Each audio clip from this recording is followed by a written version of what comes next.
O projeto do Parque Minhocão é o tema da entrevista com Maria Lídia Flandoli. O Jornal da Gazeta já ouviu a opinião de vereador e arquiteto urbanista sobre o projeto do Parque Minhocão. Hoje vamos conhecer as razões da prefeitura que embasaram o projeto desse parque. Nosso convidado é o arquiteto e urbanista Fernando Chucre, secretário municipal de urbanismo e licenciamento de São Paulo. E eu agradeço muito sua presença aqui e para falar o outro lado, o lado do poder público para essa ideia de um novo parque em São Paulo. E sempre que se anuncia um novo parque na cidade, isso aí a cidade tem motivo para aplaudir de pé. Nós carecemos cada vez mais de áreas verdes, áreas para o lazer, para as famílias, para as pessoas, né, se recomporem na luta pela sobrevivência numa cidade que nós sabemos não é fácil. Agora, em relação a esse parque do Minhocão, emergiu uma polêmica. E fala daqui, fala dali, há quem aplauda, há também quem faça grandes críticas, apresente alternativas, e eu quero ouvi-lo. Por que tanta polêmica? Mais do que aplauso. Lembrando que esse projeto está sendo discutido há mais de 30 anos em São Paulo. A gente levantou matérias nos jornais da época, logo alguns anos, poucos anos depois da abertura do Minhocão, do Elevado Costa Silva, onde já se colocava os problemas que ele tinha causado, principalmente no território no entorno dele, que hoje ficam muito mais nítidos, com um grande número de veículos que circulam por aquele espaço. Então, é sempre importante contextualizar a proposta de alteração do parque, de uso daquele espaço como um parque, num problema que foi gerado na cidade, que foi a deteriorização muito forte de todo o entorno daquela região, com desvalorização, com terrenos desocupados, problemas que nós temos, inclusive, por conta da própria prefeitura, de zeladoria, de segurança urbana. Então, o parque está colocado dentro desse contexto de revitalizar um pedaço importante da cidade de São Paulo. Agora, nessa polêmica toda, há críticas de que faltou debate, que a população mesmo não foi ouvida e entidades representativas também foram muito pouco ouvidas. Se a questão vem há mais de 30 anos, sim, vocês estão somando que já discutiram lá atrás, mas agora que foi tomada a decisão de empreender essa obra, houve debate suficiente, no seu entender? Então, a prefeitura abriu espaço para isso? Vamos lá, em 2014, o plano diretor, que foi amplamente debatido, definiu claramente que o parque ou demolição parcial ou total do Minhocão seria feita dentro de um determinado período. O que foi anunciado agora foi a decisão do prefeito Bruno Covas da gente implementar esse parque ao longo do ano de 2019. A gente não está começando a obra semana que vem, não tem um projeto definido, tem um conceito que é justamente a implantação de um parque sobre o viaduto e sob o viaduto também, porque nós temos um problema, sim, muito mais sério na parte de baixo do viaduto do que em cima. Então foi tomada a decisão, o importante é que foi tomada a decisão e ao longo do ano de 2019 é que vai ocorrer o processo participativo, não para decisão de parque ou demolição, mas de como será esse parque, quais serão os equipamentos que ele vai disponibilizar para a população e quais as outras obras necessárias também, de novo, no entorno daquela obra para requalificar o território. A gente está falando de garantia à moradia de habitação de interesse social, a gente está falando de instrumentos urbanísticos para permitir que o privado ou o público faça a requalificação dos edifícios no entorno. Então, é uma sequência de ações da prefeitura no sentido não só de implantar a obra, como requalificar o território na região. Mas, secretário, o debate, então, vai emparelhar com o empreendimento, porque se foi anunciado que essa primeira parte, que seria da Praça Roosevelt até Largo do Arouche, seria entregue, inaugurada, até o final do ano que vem, o debate aconteceria no decorrer desse ano. Então, vai dar tempo de fazer tudo isso, né, numa obra que já está lá, que implica tanta coisa para transformar num parque. É tempo suficiente ou, de repente, tudo vai acontecer a toque de caixa? É tempo suficiente. Deixa eu lembrar, o projeto vai ser implantado em 3 grandes etapas, para a gente simplificar. A primeira eu falei da primeira etapa, essa que foi anunciada. A primeira etapa não é o parque, a primeira etapa é a implantação de escadas, elevadores e de gradil, que vai permitir que as pessoas que usam o parque hoje, do jeito que ele está lá no asfalto, nos dias em que ele fica fechado, nos dias que ele funciona hoje, no final do dia e nos finais de semana, possam utilizar o parque com as mínimas condições de segurança e acessibilidade. Essa obra vai ser feita imediatamente, a gente já está com os projetos prontos por conta de um acordo. Não precisa debate. Não precisa, porque é para funcionar o parque da maneira que ele opera hoje. As pessoas vão ter um pouco mais de segurança e garantir acessibilidade também à plataforma, à laje em cima, sobre o viaduto. Essa foi um acordo com o Ministério Público por conta de eventos que aconteceram recentemente lá, onde o número de pessoas foi muito além do que o esperado e gerou uma certa insegurança por parte da própria prefeitura no sentido de viabilizar eventos naquele espaço sem colocar em risco as pessoas que estão utilizando o parque da maneira que ele opera hoje.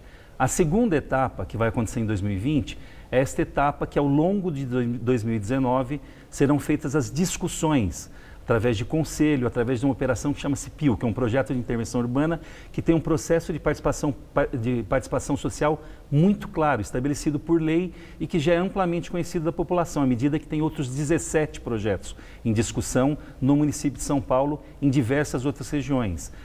Então, a participação social, é muito importante dizer, está garantida, vai estar garantida ao longo de 2019, de maneira que a população participe da decisão com relação à implantação do parque. Vai dar para fazer concomitantemente. Vai dar para fazer concomitantemente. Bom, vai sim. Agora a questão dos custos. Vamos lá. A prefeitura está bem de caixa, sim, porque uma cidade com a demanda que tem em São Paulo, com agravamento de situações do sistema viário que nós temos visto, rachaduras, viadutos, pontes, toda essa coisa, infiltrações, o leito carroçável, né? a buraqueira que com a chuvarada piora muito, e outros problemas muito graves em áreas de risco, e mais a obra do parque, e a prefeitura custeando tudo isso. A prefeitura está assim bem de grana? Maria Lídia, vamos entender um pouco a questão do orçamento do município, como funciona, acho que é importante, sua pergunta é muito relevante e importante. O orçamento tem fundos, o conjunto dos recursos disponíveis para a prefeitura utilizar nas mais diversas áreas está dividido em diversas caixinhas. Uma dessas caixinhas, que é o Fundurb, é um fundo que especifica que você só pode utilizar aquele recurso por lei em determinadas ações. Entre elas, 30% que é utilizado para habitação de interesse social, outros 30% que são utilizadas em obras de infraestrutura, principalmente macrodrenagem e corredores de ônibus também em mobilidade, e tem um outro percentual dessa obra que é utilizado para esse tipo de obra. Do Fundurb. Do Fundurb especificamente. Então, o recurso público que será utilizado na primeira parte do parque, na segunda etapa, como eu disse, é um recurso que tem destinação exclusiva. Você não pode gastar esse recurso em educação, em saúde, em outros gastos. Parques. É para esse tipo de intervenção urbana. É um fundo que é especificamente para intervenções urbanas no município de São Paulo.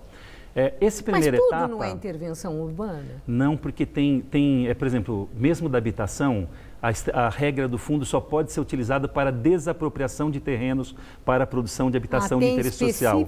Ele é muito específico, esse fundo, e tem uma lista de ações que podem ser realizadas com ele. Então, é um fundo que está superavitário, tem arrecadado mais ultimamente do que era previsto. Ele trabalha basicamente com o valor da outorga, aquele valor adicional que o empreendedor gasta no município quando ele vai construir mais do que o potencial 1. E esse recurso é distribuído, então, repito, com muita especificidade em algumas obras. Agora entra a curiosidade do estabelecimento das prioridades. Sim. Como é que foi que se estabeleceu que era prioritário o Parque do Minhocão? Aí, considerando outras possibilidades na tal da caixinha para empreendimentos nesse perfil. Por que o Minhocão e não parque em outra área ou região que possivelmente tenha uma carência semelhante? Então, aí vem a questão das decisões políticas. A prefeitura decidiu fazer um investimento pesado à medida que está uma discussão sobre o PIL Central, que é uma operação urbana onde você determina um território muito grande da cidade de São Paulo e estabelece um conjunto de projetos estratégicos para você requalificar o centro de São Paulo. Vou dar exemplos para ficar mais claro. A revitalização, a recuperação dos calçadões do centro. Passam 800 mil pessoas por dia no centro de São Paulo e nós temos um problema com a manutenção das calçadas que são feitas daquele mosaico português que tem uma dificuldade tremenda na manutenção daquele tipo de piso. Então nós vamos trocar os pisos de toda as calçadas do centro de São Paulo. Tem projetos como a revitalização do Largo do Anhangabaú. O próprio Minhocão se enquadra nisso. E uma série de projetos específicos que fazem parte de um plano maior de requalificar o centro, de trazer pessoas para morar no centro. Por que isso? Se a gente pensar sob o ponto de vista demográfico, a cidade de São Paulo deixa de crescer a partir de 2035 aproximadamente. Então, até 2035, a cidade cresce mais aproximadamente com mais 700 mil habitantes. Mais da metade disso cabe no centro, em edifícios que estão desocupados, subutilizados ou terrenos que estão vazios. Então, a tese da Prefeitura é trazer essa população, esse excedente de população, esse crescimento populacional dos próximos anos para a região central de São Paulo. E tem uma lógica muito simples, sob o ponto de vista de investimento do recurso público, que é aproveitar um território que tem infraestrutura, tem sistema viário, está melhor servido com relação a transporte de alta capacidade, estou falando principalmente de metrô e trem, equipamentos públicos que estão subutilizados. Nós temos muitas escolas, por exemplo, na região central, que têm salas e salas fechadas porque não tem aluno, não tem mais morador no centro de São Paulo. Então, tem uma lógica, sob o ponto de vista urbano, de médio prazo, que é muito benéfica para o município de São Paulo. Achei interessante porque no começo da sua fala falou assim do estabelecimento das prioridades e de uma referência política, né? Sim. Política pública, certamente. Claro. Mas aí eu já fiquei pensando na política e o fato do ano que vem ser ano eleitoral, o quanto o prefeito Bruno Covas pode ter ficado seduzido em imprimir as digitais dele e a marca Bruno Covas numa obra como essa do Minhocão. Quer dizer, se isso também não pesou para o estabelecimento do Parque Suspenso do Minhocão como uma prioridade agora, à frente de todas essas que foram mencionadas. Eu vou discordar da tese por uma questão muito simples. É uma pergunta. O prefeito Bruno Mais do que Covas, uma tese, uma pergunta. O prefeito Bruno Covas, no dia a dia, pelo tamanho da cidade, pela quantidade de investimento que é feito nesse município, decide diariamente sobre diversas obras que são realizadas aqui na cidade. Qual a diferença de uma decisão de você refazer o calçadão do centro, que é uma obra também cara, importante, e fazer o Minhocão? É que o Minhocão desperta paixões de uma maneira que eu mesmo fui surpreendido após o anúncio da decisão do parque, pela quantidade de manifestações favoráveis e contrárias. Tem a questão do tráfego, tem a questão dos moradores do entorno, tem a questão de movimentos, principalmente com relação à questão ambiental, questão cultural, que vem ali uma oportunidade ímpar de criar um espaço que pode ser, além de um parque, um espaço cultural importante para o centro de São Paulo, além da revitalização da questão dos edifícios do entorno. Então, todo dia tem decisões de obra. A diferença dessa para as demais foi que essa obra é muito polêmica, foi muito polêmica e gerou um interesse, vamos chamar assim, de parte da sociedade. Não tem nada a ver com urna e voto. Só para, de novo, para a questão de prazo. A gente não tem o compromisso específico de fazer até 2020. Existe um cronograma que, ao longo de 2019, em discussão com a sociedade, dentro do processo participativo de discussão da implementação daquela obra, vai ser discutido. O que a gente está dizendo é que o prefeito Bruno, aí, de maneira corajosa, decidiu dar uma destinação para o Minhocão. Agora, não faz diferença, sob o ponto de vista da importância da decisão, se era demolir ou fazer o parque. O que acontece é que seguidas administrações tiveram oportunidade de decidir sobre esse que é um problema para a cidade de São Paulo. No fundo, o Minhocão não é uma solução para uma parcela muito pequena de pessoas que se utiliza dele na ligação leste-oeste. Para as demais famílias, principalmente aquela população que mora no entorno, é um tremendo problema. Foi isso que eu queria falar. Não podemos encerrar a entrevista, e já estão me avisando que nós só temos 4 minutos. Que é o seguinte, as pessoas. Pessoas, famílias de baixa renda, que moram ali em prédios que, pela degradação da região, por causa do Minhocão, foram muito desvalorizados. E a parte de baixo do Minhocão muito escura, que ela fica ali suja, tem uma coisa de abandono. Sim. E que moradores de rua ocuparam esse espaço, usuários de droga. Ou seja, existe um problema social inerente à obra, à região. Eu quero saber se no projeto da Prefeitura se contempla a solução para essas pessoas, as famílias de baixa renda, que certamente não terão recursos para bancar as suas moradias numa região que previsivelmente vai ser muito valorizada.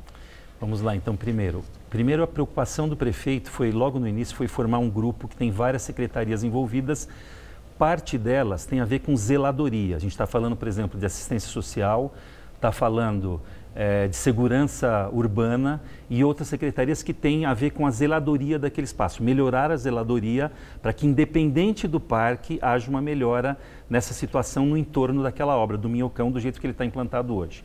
A própria desvalorização explica um pouco esse problema que a gente está colocando, que com a implantação de um parque, isso deve, de uma certa maneira, melhorar ou se resolver. A expectativa nossa é sempre de se resolver. Lembra da Cracolândia, está se gastando uma fortuna lá e a gente caminhou bastante, mas não chegou ainda na solução final. Isso uma primeira questão.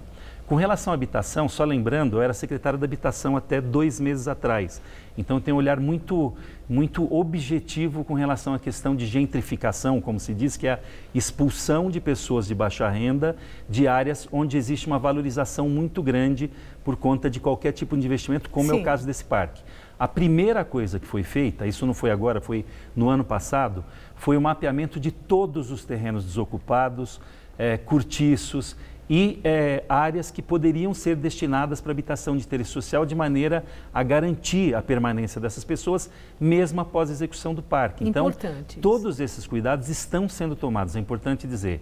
Todos os cuidados para garantir a permanência de famílias de baixa renda naquele local estão sendo tomadas de maneira que, de novo, paralela à discussão do parque, estão sendo feitas desapropriações, notificações de IPTU progressivo, que é uma ferramenta que permite ao município, identificando um terreno desocupado ou subutilizado, um edifício subutilizado, notifica o proprietário de maneira que ele dê destinação sob pena de receber um aumento na alíquota do IPTU durante um período de 5 anos. E ao final desse período a prefeitura arrecada, não desapropria, arrecada o imóvel para dar uma destinação adequada, desapropriando esse proprietário que não deu essa destinação, não cumpriu com a função social da propriedade, ou seja, a gente está tomando as medidas necessárias para garantir essa permanência dessas famílias. É muito importante sabermos isso, ouvirmos isso, que para a prefeitura a questão humana,